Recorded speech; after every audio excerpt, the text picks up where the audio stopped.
এটা সুন্দৰ মুহূৰ্ত আজি বেলবৰণ হয় অহাকালিৰ পৰা আমাৰ দুৰ্গা পূজা আৰম্ভ হ'ব আজি মই নিজে মানে নিজকে ইমান মনটো ভাল লাগিছে যে আজি এই দিনটোত দুৰ্গা পূজাৰ যি যজ্ঞ হ'ব যজ্ঞৰ যিটো মন্দিৰ আজি যজ্ঞৰ কাৰণে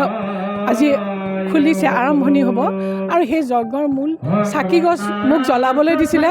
মই নিজেই ক'ব নোৱাৰোঁ মই কেনেকুৱা এটা অনুভৱ কৰিছোঁ খুব ভাল লাগিছে আৰু খুব ভাল এটা পৰিৱেশ মই গৌৰীনাথ মন্দিৰৰ প্ৰতিজন ব্যক্তিকে প্ৰতিজন সদস্যকে মই মোৰ অন্তৰৰ পৰা ধন্যবাদ জ্ঞাপন কৰিছোঁ আৰু এই অঞ্চলৰ সকলো ভক্তপ্ৰাণ ৰাইজক দুৰ্গা পূজাৰ কাৰণে মই শুভেচ্ছা জ্ঞাপন কৰিছোঁ যাতে আগন্তুক দিনত আমাৰ মা দুৰ্গাই সকলোৰে অভাৱ অনাটন সকলো সুখ শান্তি সকলো ৰাইজ থাকিব পাৰে তাৰ কাৰণে মই ভগৱানৰ ওচৰত মই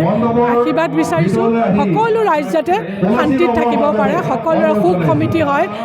সকলো বেমাৰ আজাৰৰ পৰা মুক্তি পায় মই এইটোৱে কামনা কৰিছোঁ মা দুৰ্গাৰ ওচৰত আশীৰ্বাদ লৈছোঁ